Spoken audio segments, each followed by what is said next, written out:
One day when Mother was writing, Bobby brought her some tea. Mother said, "Bobby, you children aren't forgetting Father, are you? You never talk about him now." "Yes, we do, when we are by ourselves. We thought it made you unhappy to speak about him." "No, Bobby dear," said Mother, putting her arm around her. "Father and I have a great sorrow, worse than you could ever think of, but it could never be much worse if you were to forget him." "I promise not to ask questions," Bobby said in a small voice. "But will the trouble last always?" "No," said Mother. "The worst will be over when Father comes home to us, I promise." The next day, Peter fell over a rake in the garden and hurt his foot. He had to stay indoors, so Bobby went down to ask Perks for any magazines people had left on the train. Perks read them up in a newspaper for her to carry. She had to wait at the level crossing for a train to pass, so she rested the parcel on the top of the gate and glanced at the printing on the paper. Suddenly, she clutched the parcel. It seemed like a horrible dream. She read on, but the bottom of the column was torn off.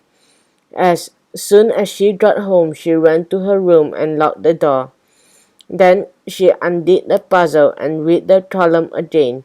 Her face was burning, but her hands felt icy cold.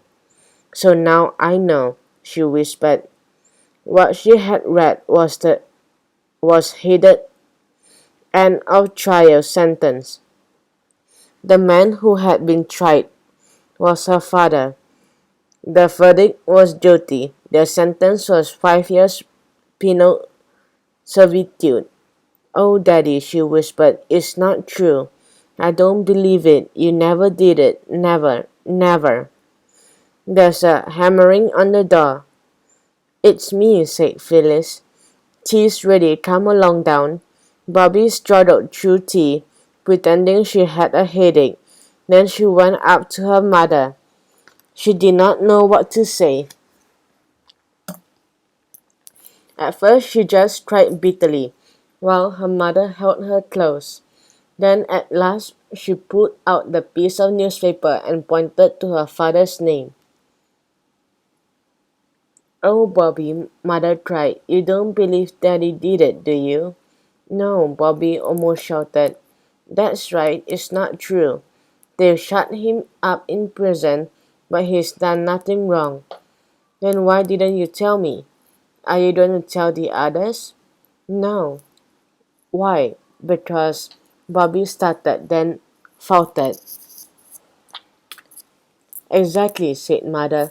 "So now you understand. We too must help each other to be brave." Mother told Bobby how the man who had come to see Father that night had arrested him for selling state secrets. Letters had been found in Father's desk that made it look true. But there was a jealous man in his office who wanted Father's job. Father thought he must have put the letters there, but he could not prove it.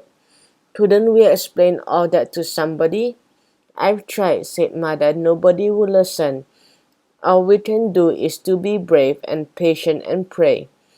A week later, Bobby wrote a letter to her old gentleman, telling him everything and sending the newspaper cutting. Thinking, "Think if it was your daddy, how would you feel? Oh, do help me. With love, I remain your affectionate little friend, Roberta."